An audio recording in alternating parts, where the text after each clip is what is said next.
Жаңы конституция кабыл алынып, ал күчүнө киргенине 5 ай болоюн деп калды. Бирок али кечээ конституциялык мыйзамдардын көбү кабыл алына элек. Де юре жаңы баш мыйзам ишке киргени менен де факто иштеп баштай элек. Саламатсызбы, эфирде Жаргылчак.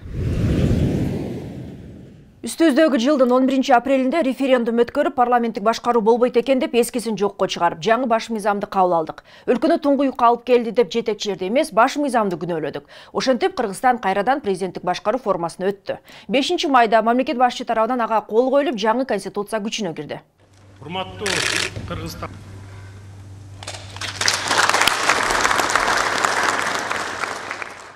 Бул баш мыйзам өлкөнү туңгуюкка алып келет экен деп чыккандар болду. Каалайбызбы, каалабайбызбы, өлкөнүн жаңы негизги мыйзамы кабыл алынды. Талапка ылайык жаңы конституцияга мыйзамдар шайкеш келтирилиши керек эле. Тилекке каршы мыйзамдар тагыраагы конституциялык мыйзамдардын көбү кабыл алынган жок. Аларды 2,5 ай өткөндөн кийин гана Жогорку кеңеш каникулга кетер алдында пачкасы менен алып келишип, жапырт өткөрүп алууга аракет кылышкан. Мына мыйзамдарды алып келгенде шашма шашарлык менен топ-топ кылып алып келип, талкуулап, бийлеп анан өткөрбөй эле түртүп атасыздар да. Мына шайлоо мыйзамы боюнча азыр талкуулар болуп атат. Ушуну силер референдумдан кийин март, апрелде алып келсеңер болмок. Июнда биз 2 ай талкуулап бийлемекпиз. Силер мына мыйзамды сунуштагандар, булар колдой берет деген принципке өтүп алыпсыңар. Ушул принциптен кайтышыңар керек. Биз эл өкүлдөрү талкуулап турмушка аша тургандай кылып тургандан кабыл алышыбыз керек. Ошондой эле мына мыйзам жазып сунуштап атканда министрлер кабинети өкүлдөрү бир отделде 10-ңар отурсаңар 8-ңер мёртвый души. 2-ңөр иштейсиңер, 8-ңер телефондо карта ойноп отурасыңар. Иштебейсиңер. Ошон үчүн мына мыйзамдарды пачкалап алып келбейли. Биз талкуулашыбыз керек, комитеттерден өткөрүшүбүз керек.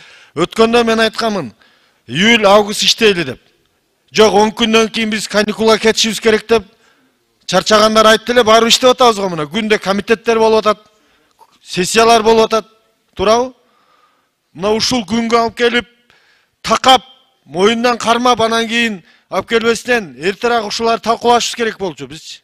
Ошентсе дагы шашылыш түрдө чалабучук талкуулап айрымдарын өткөрүп алышкан. Керектелген шайлоо мыйзамы жана Борбордук шайлоо комиссиясы жөнүндө конституциялык мыйзамдарды жана кылмыш кодекстерин. Шашылыш министрлер кабинети жөнүндөгү мыйзамды да өткөрүүгө аракет кылышканда депутаттар өкмөт монстрга айланат деп чуулуу мыйзамды өткөрбөй коюшкан. Ушу министрлерге көз тийбесин, сөз тийбесин деп анан Жогорку кеңештин ыйгарым укуктарын баарын жүктөп берипсиңер. Кызматтык квартира, кызматтык нерсе, соц пакет, сыйакы деп. Булардын бардыгын хандын вазирлер кылып салдыгында. Аркадактан уялбайбы? Түркмөнстөн арашып кеттик го. Ушул нерсени мындан 3 ай мурун Текебаев айткан. Бейпеңдеп, чуркап жүрүп колду өсүгөндөн. Ошол мыйзамдап келипсиңер го силер, уялбай эле.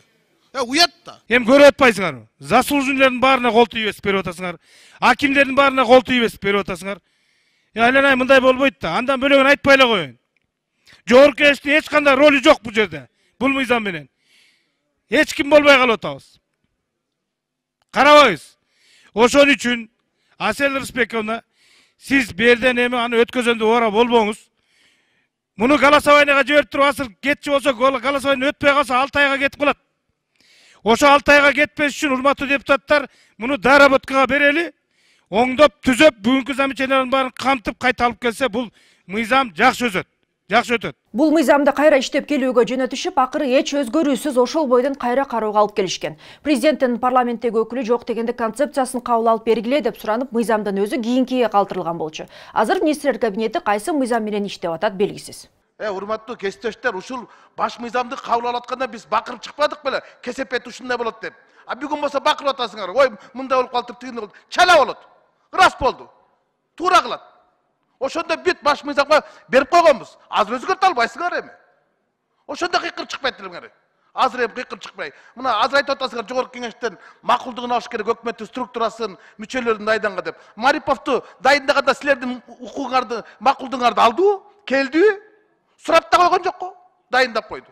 Каалаган кезде эски мыйзам, баш мыйзам, каалаган кезде жаңы баш мыйзамды иштеп башаламан болуп атпайбы? Ну, мыйзамыңарды алып кеткиле, болбойт. Болбойт булуңар. Не деген мыйзам бул? Башка кишилер окубасын, күлөт башка жагы менен. Жогорку кеңеш каникул алдында министрлер кабинети жөнүндө мыйзамды өткөрбөй, концепциясын эле кабыл алган. Эмнеге өткөрбөй койдуңуздар эле? Эми аны шашылыш түрүндө азыр бекиткенге эч негиз жок. Менимче бат-баттан биз кабыл алсак бир топ каталарды кетиребиз да. Ошондуктан азыр мына бүгүн мисалы соттук система жөнүндө бир топ конституциялык мыйзам долбоорлор каралып жатат. Экинчи, үчүнчү окууда. Ал эми Кабмин боюнча жана башкалар болсо, алар кийинки жумада каралат. Азыр ал мыйзам эмне болуп атат? Парламентке оңдолуп келдиби? Азырынча комитетте каралган эмес, бул конституциялык комитет караш керек эле. Мен ошол комитеттин мүчө эмесмин да. Азыр министрлер кабинети кайсы баш мыйзам негизинде иштеп атат? Азыркы учурунда алар конституция негизинде иштеп атышат.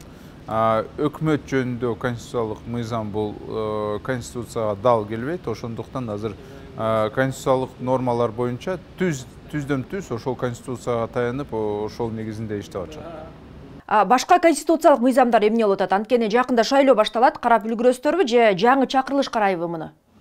Шайлоо боюнча биз конституциялык мыйзамдарды бекиттик. Ал эми азыр эсеп палата жөнүндө ушундай мыйзам долбоорлор калды. Биз андыларды дагы шаштырып атабыз. Бүгүн эле мына бир топ депутаттар айтышканда, аны караш керек сөзсүз бат-баттан. Себеби мына ошол эле конституциялык сот боюнча биз карабасак, конституциялык сотко эч ким кайрыла албайт да азырынча. Жаңы жылга чейин менимче бул иштер бүтөт. Маегиңизге чоң рахмат. Ушуну менен чыгарылышты жыйынтыктайм. Саламатта туруңуз.